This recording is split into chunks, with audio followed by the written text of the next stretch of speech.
Hello, welcome to Skull RPG Podcast. My name's Dwight Skull. My name's Jacob Skull. And today we're going to teach you how to tell your story. So Dwight, one of the things that a lot of DMs do is they either roll out purely out in the open, or they always roll behind a screen, or make their things secret. One of the things we should probably talk about is when to do both. Yeah, it's a good idea. So, the one reason to roll out in the open is because it shows fairness. Mm-hmm. The rolls are what they are, and the statement around that is let the crits fall where they may, right? So if I crit against you, you know it was a fair roll, you know I wasn't trying to cheat you. If you have a group that has some trust issues, first of all, I'm sorry, but if they have trust issues, specifically with you as the GM, then rolling out in the open is probably a really good idea. Yes. And you may not ever be able to roll secretly, which causes problems if you're playing a game where...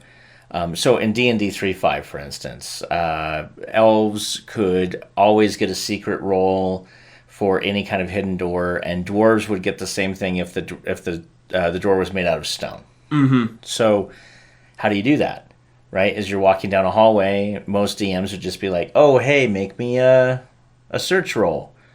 Oh, all of us? No, just the elf. Well, of course, anyone that's metagaming, which is sadly everybody at that point, knows there's a secret door. There's a secret door here. And then how do you then reverse that where the rogue's like, I'm taking 20. Well, you can't. You're not the elf. You wouldn't have noticed it. You're a halfling. You just move past. No, we know that No, you know outside of game that something's happening. And eventually you lose the battle, or you don't lose the battle and you cause a rift. And so this is why rolling secretly is very beneficial. So there's two ways to do that particular issue. Because a lot of things where you might have to roll secretly on. You could, again, same issue. This comes up really, let's say your characters are in a location and the next thing you know, you make all of them make a will save versus like some sort of weird domination or something like that. Well, now they know something happened. So if they all pass their will save, then as far as they're concerned, maybe nothing happened.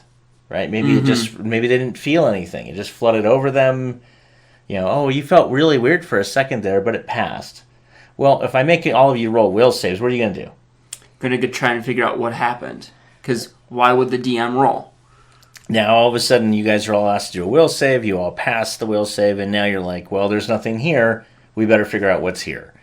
There's somebody invisible. There's something going on. And in reality, if you're looking at it from a pure... Like, if we were running this as a video game, right? You would walk by that secret door. The video game would make a roll for you, and either the door would show up or it wouldn't. Mm-hmm. And if it doesn't, guess what? You don't see it. You didn't find the secret door. Or, hey, this thing does a will save against you. And it's literally like if it fails the wills, it like just hides. It doesn't do anything. So it rolls against you, and you may not even know. Like nothing happened. And you move on. You just walk through the room, not knowing that there's some guy invisible clinging to the ceiling who can do some sort of mental attack on you. Mm-hmm. Right? And so the thing is, you got to walk this balance between how do you play the game in such a way that your players have the ability to roll for themselves. I'm a big proponent of that. I'm not a big fan of like, I'm going to roll your will save for you. I'm going to roll your spot check for you. That just seems to take away a lot of player agency. In my opinion, if I can't roll my own dice, then I feel like I've been gypped.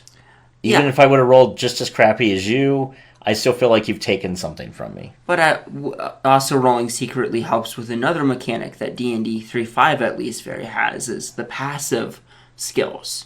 You're always listening, you're always looking around for things, and that's at a lower number than if you're actively rolling because you're looking for something. So a lot of times DMs will use, or GMs, where you want to call yourself, Game Master, Dungeon Master, they'll use like the take 10. And so as they're walking through, like that's actually how they'll solve that secret door thing, is they'll be like, I'm just going to let them take 10 on it. They have a base spot or perception, whatever the skill is for your party, of 5. That gives them a 15. The DC to find this door is 20, so they just walk on by. We're not going to roll anything. And that's fine unless there's some sort of passive attack. And that's where life gets a little interesting is, did the passive attack set off, was that a sneak attack, or was it something else than that? Mm-hmm. And what if it wasn't actually a thing attacking them? What if it was like an object? Like there are incredibly intelligent swords and other sorts of things that have power, and maybe like there's a sword and like there's a thing in this treasure hoard. When you walk in, it attacks you. But unless you fail it, you don't know anything happened. Mm-hmm. Right? All these little things. So it's just even worse than that. Okay, let's actually bring that up. Really good trope. You you take the hand of Vecna, right? You grab the hand of Vecna and you chop off your own hand, left hand, by the way, in case you want to know, and you put it on your own left hand, and it literally will graft itself to your body. Guess what happens? Will save. Yes. Because the hand is going to try to possess you. Well, so everyone at the table sees that player make a will save. And they roll a 2. And all of a sudden, you've gone into a nits. But in reality, would you have even noticed? Wouldn't what really happen is the guy does something crazy, puts the hand of Vecna on, comes up, has this really weird smile. Everybody then has to do some sort of perception, some sort of other sort of check to see, like, do you notice that this guy's off now?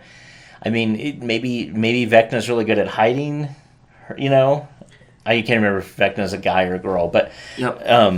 itself in the body, and then like months later you then do the thing and drop it. I mean, or a lot of knowledge reasons. check to know if there's anything about the hand of Vecna, the hand of Vecna actually corrupting people. Right. Because there's just this thing of hand of Vecna is supposed to be covert with that, of slowly corrupting the thing over time, not just a quickly turns and goes on a mad killing spree. And there's your other issue. What if you have an object that is slowly poisoning, right? So in a Harry Potter world, the Horcruxes, just being in close proximity, would eventually cause problems. You could have a really cool artifact or a really cool weapon you give the players that is slowly corrupting them, and over time they may notice, specifically the weird actions of the player holding it. Mm-hmm. Works better if you have like an NPC in the party, although that's kind of dangerous. But my whole point is there's a lot of reasons to roll out in the open. There's a lot of reasons to roll behind the screen. If your players trust you, then you may want to roll behind the screen. Now, in some of the things we've talked about in this podcast or on this YouTube channel, depending on where you're watching it or listening to it, if you are running a game where you're running horde after horde after horde, like in a can't stop moving or some sort of thing like that, you probably don't want to roll out in the open, because your goal there isn't to kill all the players. Your goal is to give them kind of the fear, the suspense. And so by throwing smaller level characters at them, you all of a sudden realize as you rolled a 20, and you're like, if I roll a 20, okay, fine. And then you roll max damage, and you realize the guy you're going to hit you're probably just going to kill him. And you're like, I don't want to kill him. So you look at the max damage, and then you remove it down to nothing. And you're like, oh, I'm sorry, you're going to take 4 points of damage. And I'm like, oh, thank God. That wasn't that bad. And as opposed to, you're taking 32 points of damage. Mm-hmm. And they're going, I only have 31 hit points. Yeah, rolling secret allows you to fudge numbers, not to kill your party if you don't want to. You know, honestly, that's normally, when I DM, I normally roll secretly. And I'll be honest, I normally fudge numbers a lot. And the way I fudge numbers is not up, but down. Mm-hmm. Very rarely have I ever fudged. I don't think I've ever fudged a number up, because that seems vindictive and wrong. And if I'm in a party where I have to feel like I have to get back at somebody through cheating on dice, I think I have a character. Like, I have a character problem. Like, and I don't mean I mean like a moral, personal character problem that I need to deal with. Especially because as a GM in that regard, you could have just scaled your monsters up a bit in power if you're needing to fudge numbers up to actually deal with more damage to them. If you really want to deal damage, then yeah, just put bigger monsters out there. But overall, normally what I'll end up doing is I'll realize, like, I'll roll a 20, and I'll be like, oh, and I rolled a confirm, and I'm like, oh crap, I confirmed, and this guy's got like 4 times the damage, and I'll roll, and the next thing you know, I'm doing a ton of damage, like way more damage than they have, because I got lucky. Mm-hmm. And yeah, rolling out in the open, you could get lucky and you can kill a player, and some players are good with that. Some tables are good with that.